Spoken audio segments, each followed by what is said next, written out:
Hey everybody, this is James Wilson with MTBStrengthCoach.com, and today I want to talk to you about kind of an interesting subject that comes up every once in a while. I wanted to address it.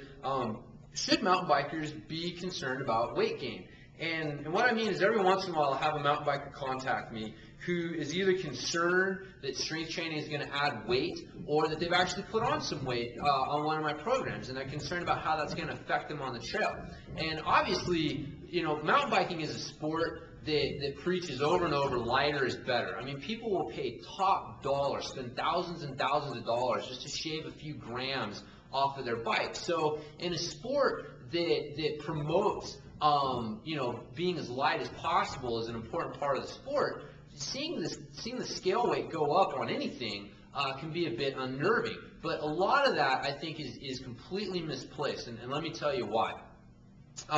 First of all, you know, the thing that you want to keep in mind is your strength to body weight ratio. And, you know, basically, how strong are you in relation to your body weight? So if you had two riders and both could deadlift 250 pounds, but one of them weighed 175 pounds and one of them weighed 200 pounds, well, the lighter rider has a better strength to weight ratio. And the better your strength to weight ratio is, the more functional strength and power you're going to have on the trail. And so that's your idea. You're always looking to try to increase that strength to weight, you know, body weight ratio. And so a lot of times when people gain weight from a strength training program, they've also increased their strength dramatically. And let me give you an example. Let's say you have a rider who weighs 160 pounds and their max deadlift is 200 pounds. And after the program, after they do the Ultimate MTB workout program or you know, something else like it, not that there really is anything else like it out there, but you know, let's say at the end of that time they've increased their deadlift to 250 pounds and they've increased their body weight to 170 pounds. You know, a 10-pound weight increase for a lot of riders can kind of freak them out a little bit, especially if they've been trying really hard to try and stay within a certain weight range. But if you look at it this way, you've effectively increased your strength on that lift by 25%, and you've only increased your body weight by 6%. You've greatly increased your strength to weight ratio. And just for the record, a deadlift, you know, strength increase of only 50 pounds is pretty small on my program, and a weight increase of 10 pounds is going to be pretty big. So that's a pretty big, you know, I'm kind of using almost like an extreme example there. But again, even if it was something that extreme, you still increase your strength to weight ratio. So when you're on the trail, you're not going to notice that weight increase because it has been more than offset by your strength increases. And so your strength to weight ratio is up, which means you've got more functional strength to use on the trail. So when you go to lay strength and power down to the pedals, you're gonna be able to do that far more effectively than when you were a smaller, weaker rider. And so again, you know, adding some muscle while also greatly increasing strength and increasing your strength to weight ratio will only benefit you as a rider. And so don't get too hung up on not adding weight. You know, and a lot of times adding some muscle can actually be advantageous. You know, when you get into a program that emphasizes things like deadlifts, you know, the glutes and the hamstrings, those are big muscles, and they don't really get emphasized in more traditional programs that rely more on things like leg extensions and leg presses and squats. They don't really activate the glutes and hamstrings as effectively. So when you get into a program that's really emphasizing the hips, which you want as a mountain biker, well, you're targeting muscles that aren't used to being worked out. And whenever you're using muscles that aren't used to being trained, they will usually respond with some growth initially. And so, you know, if you're noticing, you know, weight increases when you start adding some of these lifts into your program, my view is that your body needed it. Your body wants to get stronger and it feels that it needed to get some extra muscle in these areas in order to get stronger. And if that's what your body feels that it's need, who are we to argue with it?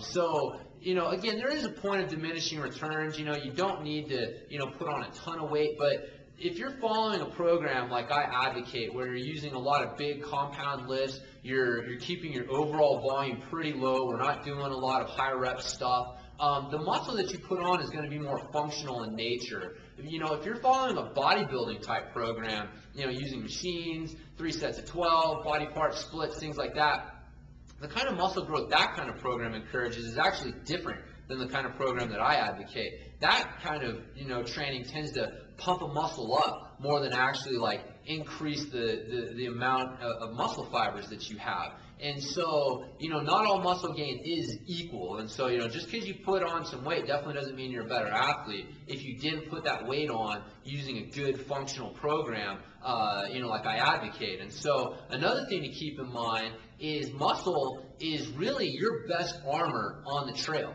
When you hit the ground, it's nice to have some pads, but if your legs and arms look like they're going to snap from the slightest impact, you're going to get hurt when you go down. And so a rider that's got more strength and more muscle mass is going to be a lot more resilient when they hit the ground. And so, don't discount that part of it too. So when you take it all into account, when you take into account increasing your strength to weight ratio makes you a better athlete. So even if you've increased your weight, as long as your strength increases, outpaced that, you're good. And you look at the fact that muscle is the best armor you can have on the trail and one of the best things you can do to injury-proof yourself for when you crash, then adding some weight isn't necessarily that bad.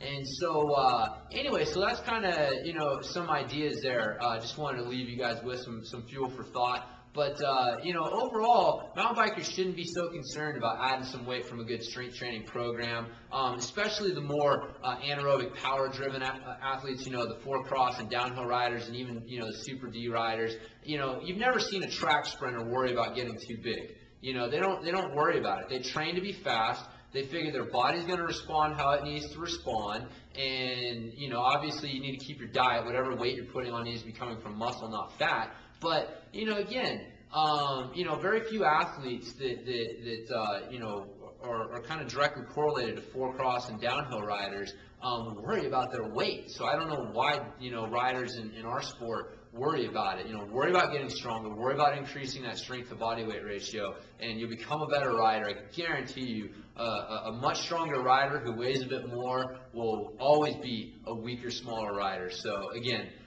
this has been James Wilson with MTBstrengthcoach.com. Hope you guys have enjoyed this one. I'll talk to you next time.